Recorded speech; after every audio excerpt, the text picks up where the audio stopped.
ಬಲವರ್ಧನೆಗೆ ಮಹತ್ವದ ಹೆಜ್ಜೆ ಇಡಲಾಗಿದೆ. ಜಿಲ್ಲಾ ಪೊಲೀಸ್ ಕಚೇರಿಯಲ್ಲಿ ಇಂದು ಅಭಿಯೋಜನಾ ಇಲಾಖೆಯ ಅಧಿಕಾರಿಗಳೊಂದಿಗೆ ಸಮನ್ವಯ ಸಭೆ ಯಶಸ್ವಿಯಾಗಿ ನಡೆಯಿತು. 2025-26ನೇ ಸಾಲಿನಲ್ಲಿ ದಾಖಲಾಗಿರುವ ವಿವಿಧ ಪ್ರಕರಣಗಳಲ್ಲಿ ಆರೋಪಿಗಳಿಗೆ ಗರಿಷ್ಠ ಪ್ರಮಾಣದಲ್ಲಿ ಶಿಕ್ಷೆ ಆಗುವಂತೆ ಮಾಡುವ ಬಗ್ಗೆ ಈ ಸಭೆಯಲ್ಲಿ ಮಹತ್ವದ ಚರ್ಚೆಗಳು ನಡೆದವು.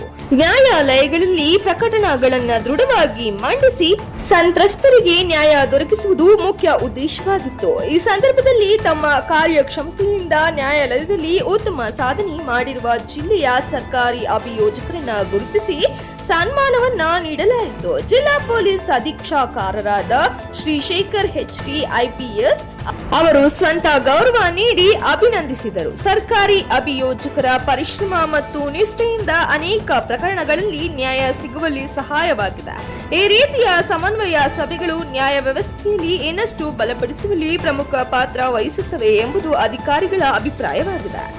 ಮುಂದಿನ ದಿನಗಳಲ್ಲಿ ಕೂಡ ಇದೇ ರೀತಿಯ ಸಮನ್ವಯ ಮತ್ತು ಪರಿಣಾಮಕಾರಿ ಕಾರ್ಯಾಚರಣೆಯಿಂದ ಅಪರಾಧಿಗಳಿಗೆ ಕಠಿಣ ಶಿಕ್ಷೆ ಮತ್ತು ಏನು ತಪ್ಪು ಮಾಡಿದವರಿಗೆ ನ್ಯಾಯ ಸಿಗುವಂತೆ ಕ್ರಮ ಕೈಗೊಳ್ಳುತ್ತದೆ ಎಂದು ತಿಳಿದು ಬಂದಿದೆ.